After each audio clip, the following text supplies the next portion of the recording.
Oi, gente, mais uma vez, boa tarde a todos que me acompanham aqui na programação regional da TV Cultura. Muito bom estar com você em mais um programa Elas, ainda mais trazendo sempre atrações e temas importantes como o de hoje. Na semana passada nós falamos aqui sobre o bullying, um comportamento agressivo e violento que assusta cada vez mais a sociedade. Para isso eu recebi aqui a educadora e psicóloga Cristina Galindo, que deu um show de orientações e hoje está de volta para falar sobre comportamento também, não é mesmo, Cristina? Boa tarde, bem-vinda novamente. Boa tarde, Vlada. Obrigada pelo convite. Espero poder ser útil novamente. Com certeza. Cristina, hoje você veio conversar um pouquinho com a gente, veio orientar os pais que estão nos assistindo nessa tarde sobre o comportamento dos filhos em relação à internet, né? Esse contraponto pais, filhos e internet. Essa é uma discussão que sempre atormenta a cabeça dos pais, Cristina? Sempre. Até porque tudo que o adolescente gosta hoje, Vlada, tem uma telinha na frente, né? O celular, a TV LCD e o computador. Agora, a geração deles realmente pede isso, né? Eles são o quê? Um mundo digital. E geralmente os pais pertencem ao mundo analógico. Então precisa haver um consenso aí e um respeito às gerações. Cristina, a minha primeira pergunta para a gente dar início, o pontapé inicial nesse nosso bate-papo é o seguinte: existe uma hora certa, não só para os pais, mas para a escola inserir as crianças nesse mundo virtual? Então, a hora certa depende de cada família, porque cada família tem a sua cultura, tem o seu histórico familiar. E tem famílias também que, assim que a criança tem 3, 4 anos, ainda não tem condições de ter um computador, o que é raro hoje no Brasil, né? Apesar da renda familiar, na maioria das famílias ser baixa, ela sempre tem ali um computador ou um celular que acessa a internet. Então, o ideal é a partir dos 3 anos, porque é onde a criança já sabe o que é certo e o que é errado. Então, ela vai poder ter condições de saber melhor até onde ir, claro, sempre sob a supervisão dos pais ou do professor. E como os pais devem trabalhar essa questão, Cristina, do que eles devem passar para os filhos? Porque eu acredito que é necessário, sim, é um mal necessário que a gente tenha a internet, o computador hoje em dia, mas a gente acaba perdendo muito essa questão do olho no olho, do contato. A gente prefere ficar conversando pela tela de um computador, né? Como que você vê essa parte? Então, vamos supor, vou pegar para você, de repente, o exemplo de uma família que vive num grande centro. Então, você não sai, a criança não sai mais para a rua para brincar. Primeiro, porque às vezes a mãe não está em casa para acompanhar essa brincadeira lá na rua. E segundo, por conta de um aumento de trânsito, um aumento da violência, então a criança fica dentro de casa. Então, quais são as opções que ela tem? A maioria das vezes, o videogame e o computador, né? Então, hoje faz parte até de um estilo de vida. Se é certo ou errado, é uma outra discussão. Mas hoje já é um estilo de vida entre as crianças e o adolescente. O pai e a mãe, muitas vezes até chega cansado do trabalho e prefere que essa criança fique lá, né, dentro de casa, mesmo em frente ao computador ou vendo televisão, jogando videogame, pelo menos está ali, ele sabe que está ali, né, do que ter que sair para um parque, caminhar, jogar uma bola, enfim, se divertir com os amigos. Você citou essa questão do que os pais preferem, mas nem sempre o que os pais preferem é o melhor, né? Porque eles preferem que o filho esteja ali, mas também não prefere estar junto. Às vezes está dentro de casa, mas não está junto com a família. O que os pais devem oferecer para os filhos para poder ter essa outra parte, para eles poderem sair um pouco da frente do computador, né? Porque hoje em dia é essa questão que você falou.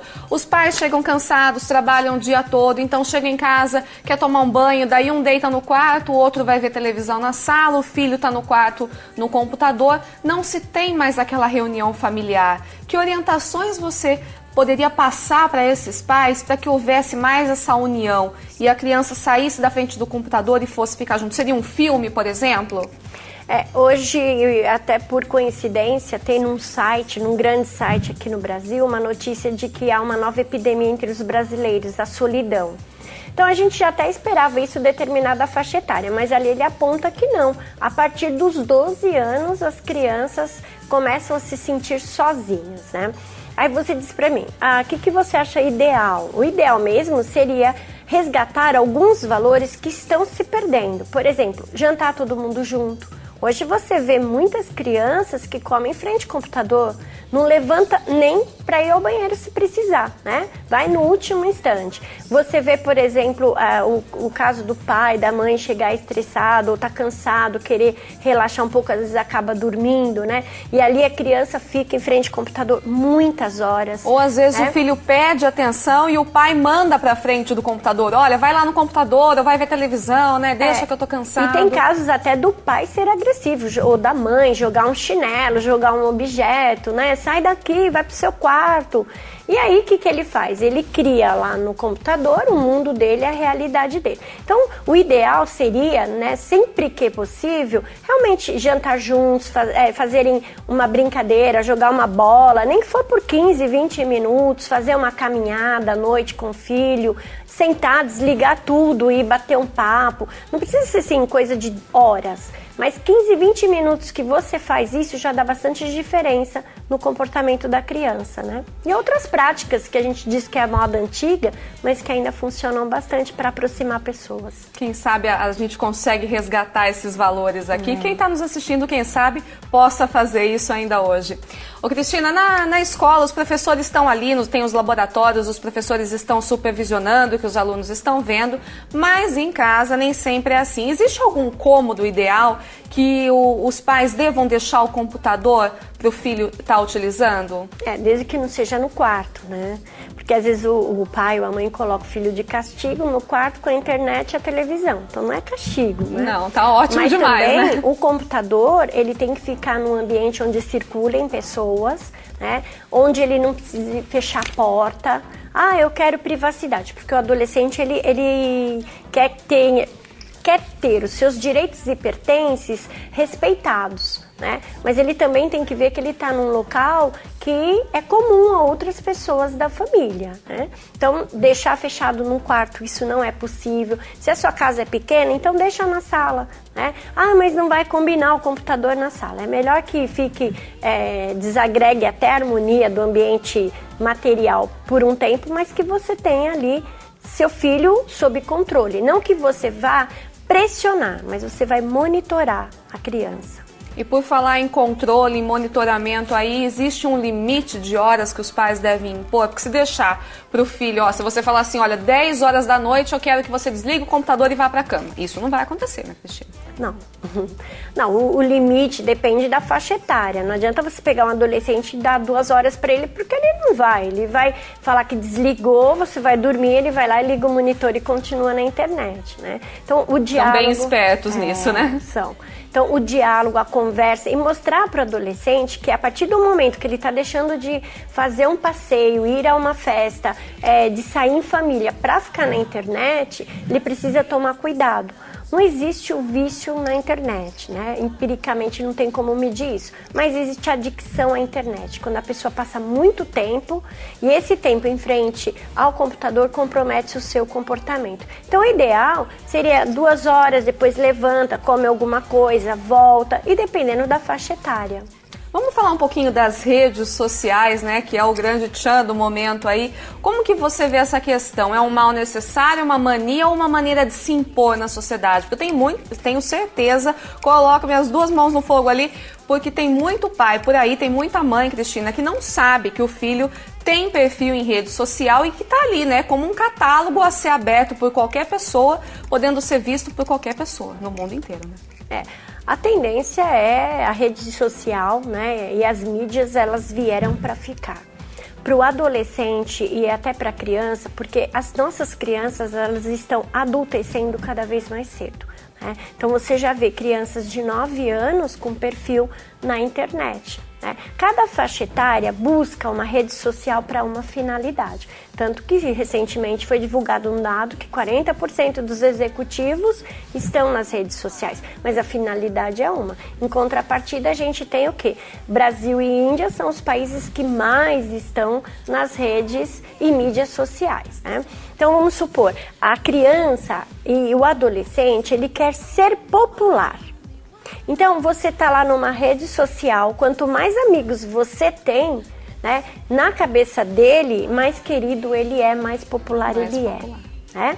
Então eles também usam muito do fake, muitas vezes, que daí a gente vai para um outro campo que não é pauta hoje, que seria do cyberbullying, né? Então, por N razões, o adolescente ele está presente e, inclusive, com o poder de decidir se vai usar aquilo para o bem ou para o mal. Então, cabe à família e à escola orientar sobre o bom uso dessas redes sociais.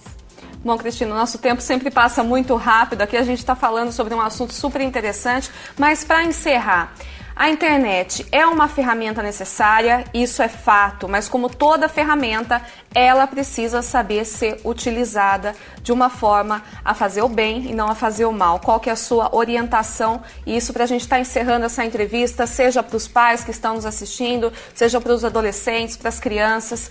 Qual que é o seu parecer final, Cristina? Então, a internet ela é uma ferramenta necessária, né? Daqui para frente a gente vai fazer tudo ali na internet. Como eu disse, está na sua mão o poder de usar essa ferramenta para o bem como para o mal. Por exemplo, uma caneta. Você pode escrever uma carta de amor e você pode furar o olho de uma pessoa, né? Então, tem que ter sempre essa consciência ser passada, né?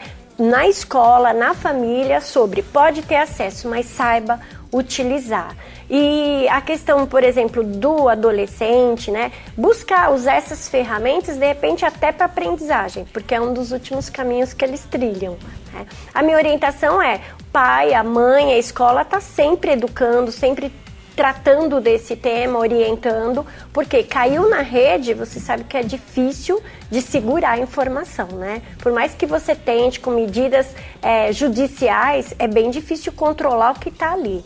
Então, tem que estar sempre orientando, não é uma, duas vezes, não. E impor limites. Impor limites e é falar várias vezes, né? Tem uma frase que eu sempre repito quando eu faço as palestras. Melhor chorar seu filho do que chorar você, né? Porque a dor dele daqui a pouquinho passa, né? O não passa logo. Agora, às vezes, a dor da mãe e do pai pode ter consequências terríveis. Com certeza. Cristina, você citou a questão das palestras. Antes de eu encerrar e me despedir de você, vamos deixar um site. Eu sei que você tem um site muito bacana. Eu acho que as pessoas podem acessar, podem conhecer um pouquinho mais do seu trabalho lá. É isso mesmo? Isso, é www.cristinagalindo.com. Então, www.cristinagalindo.com, lá as pessoas podem acessar. Lá esse site não tem problema, né? Lá todo mundo, os pais, as crianças podem acessar, que tem informações bem bacanas, né? Isso, inclusive, se precisar de alguma orientação, eu abro esse espaço para escrever e eu respondo à medida do possível. Muito bacana, então. Cristina, muito obrigada por ter vindo novamente aqui no Elas. Muito simpática você. Espero te receber mais vezes, tá certo? Muito obrigada. Boa tarde.